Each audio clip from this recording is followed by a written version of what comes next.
কখনো কারো দীর্ঘশ্বাসের কারণ হবেন না। মানুষের দীর্ঘশ্বাস খুব খারাপ একটা জিনিস। আপনি কাউকে ঠকিয়েছেন, কাঁদিয়েছেন, হৃৎপিণ্ডে আগুন লাগিয়ে চলে গেছেন, কষ্ট দিয়েছেন, অতিরিক্ত অবহেলা করেছেন, মানুষের সাথে খারাপ ব্যবহার করেছেন।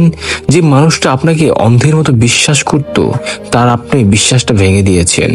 মনে রাখবেন একটা কথা, মানুষটা আপনার উপরে কোনো প্রতিশোধ না নিলেও সে যতবার আপনার কথা ভেবে দীর্ঘ শ্বাস ফেলবে, ততবারই তার আত্মা একটা নালিশে নিয়ে যাবে সৃষ্টিকর্তার কাছে। সৃষ্টিকর্তা সব দেখবে। আপনি যতই ভালো মানুষের মুখোশ পরে থাকেন না কেন, অথবা কাউকে ঠকিয়ে যত সুখের সাগরেই ভাসেন না কেন, কারো অন্তরে আঘাত দিলে সেটার শাস্তি আপনাকে দুনিয়ায় ভোগ করতে হবে।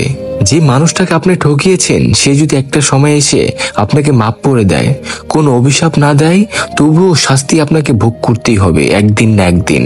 সেই মানুষটাকে আপনি যত কষ্ট দিয়েছেন, যত কাঁদিয়েছেন, সেটার ফল আপনি একদিন না একদিন ভোগ করতেই হবে। একটা মানুষকে আপনি ঠকিয়েছেন, একটা মানুষকে কষ্ট দিয়েছেন বা কোনো আঘাত করেছেন, সে হয়তোবা আপনাকে ক্ষমা চাইলে মাপও করে দেবে।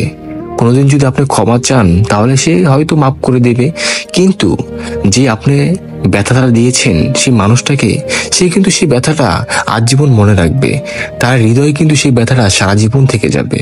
তাই তো বলি, মানুষকে কষ্ট দেওয়ার আগে এইটা ভাবেন যে সেই কষ্টটা পাচ্ছে, আমাকে যদি দিত যে আমি কেমন লাগতো তাহলে।